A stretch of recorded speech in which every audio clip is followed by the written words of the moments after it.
ఢిల్లీ వేదికగా ఇవాళ ఇండి కూటమి సమావేశం కానుంది. దేశంలోని ప్రస్తుత రాజకీయ పరిస్థితులు, పార్లమెంట్లో అనుసరించాల్సిన వ్యూహాలతో పాటు కూటమిని మరింత బలోపేతం చేయడంపై ఈ భేటీలో ప్రధానంగా చర్చించనున్నారు. భవిష్యత్తు వ్యూహాలు, పార్టీల మధ్య సమన్వయం సాధించడమే ఎజెండాగా ఈ సమావేశం జరగనుంది.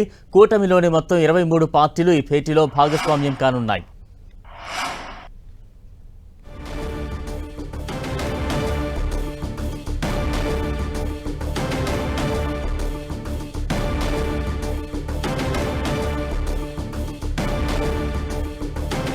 ఢిల్లీ వేదికగా ఇండియా కూటమి మధ్యాహ్నం సమావేశం కానుంది. ఇక తాజా అప్డేట్స్ అందించేందుకు మా ఢిల్లీ ప్రతినిధి గోపి సిద్ధంగా ఉన్నారు. గోపి,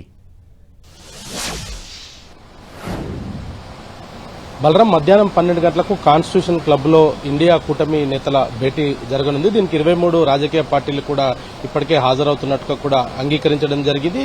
ఉద్దవ్ ఠాక్రేకి సంబంధించిన శివసేన మొదట గైహాజరవుతామంటూ కూడా చెప్పారు. ఆ తర్వాత వాళ్ళు కూడా ఇటు ఈ యొక్క మీటింగ్ కి వస్తామంటూ కూడా కన్ఫర్మ్ చేయడం జరిగింది. ముఖ్యంగా 2029 ఎన్నికల్లో అనుసరించాల్సిన వ్యూహాన్ని ఈ యొక్క సమావేశంలో ప్రధానంగా చర్చించనున్నారు. ఇటీవల మహిళా రిజర్వేషన్ బిల్లు పైన ఏ విధంగా ఆ పార్టీలన్నీ కూడా ఏకతాటిపైకి వచ్చి ఇండియా బ్లాక్ లో ఆ బిల్లును ఏ విధంగా వీగొట్టామో అదేవిధంగా రానున్న రోజుల్లో అందరం కూడా కలిసికట్టుగా ఉండి ఈ యొక్క 2029 ఎన్నికల్లో బీజేపీ పార్టీని ఓడించాలనే ప్రధాన ఎజెండా, దానికి అనుసరించాల్సిన వ్యూహాలు, రానున్న పార్లమెంటు సమావేశాల్లో మరోసారి ఈ ఎన్డీఏ ఈ మహిళా రిజర్వేషన్ బిల్లును తీసుకొని వస్తే ఏ విధంగా ముందుకు వెళ్లాలి, వీటన్నిటిపైన కూడా ఈరోజు చర్చించే అవకాశాలు కనపడుతున్నాయి. అయితే 5 రాష్ట్రాల ఎన్నికల ఫలితాల తర్వాత జరుగుతున్న ఈ యొక్క భేటీకి సంబంధించి కీలక ప్రాధాన్యత అయితే సంతరించుకుంది. ఇటు వెస్ట్ బెంగాల్లో మమతా బెనర్జీ ఓడిపోయిన తర్వాత మరి ఈ యొక్క భేటీలో ఆమె ఏ విధంగా వ్యవహరించబోతున్నారు అనేది కూడా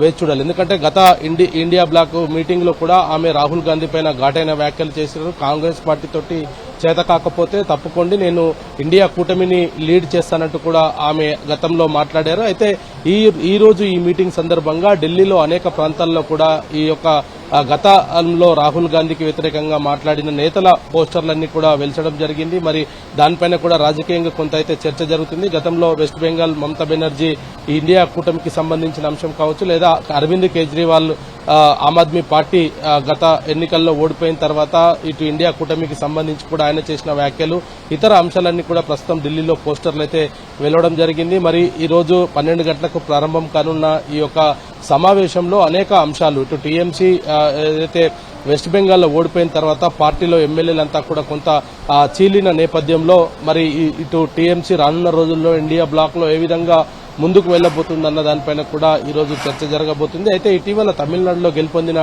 టీవీకే కూడా కాంగ్రెస్ పార్టీ తోటి అధికారంలోకి వచ్చిన తర్వాత టీవీకేకి మాత్రం ఇటు ఈ యొక్క భేటీకి ఆహ్వానం అందలేదు. దీనికి సంబంధించి కాంగ్రెస్ పార్టీ కూడా కేవలం ఎంపీలు ఉన్న పార్టీలను మాత్రమే పిలుస్తున్నాం అనేది కూడా కాంగ్రెస్ పార్టీ చెప్పడం జరిగింది. మరి 12 గంటలకు ప్రారంభమయ్యే ఈ యొక్క మీటింగ్ లో ఎటువంటి ఎజెండాతోటి ముందుకు రానున్నారనేది కూడా ఈ భేటీ అనంతరం జరగబోయే ప్రెస్ మీట్ లో అయితే ప్రకటించున్నారు. 2029 ఎన్నికలే లక్ష్యంగా ఈ యొక్క భేటీ అయితే ప్రధానంగా జరగనున్నట్టుగా అయితే తెలుస్తోంది. Balaram, right, thank you Gopi.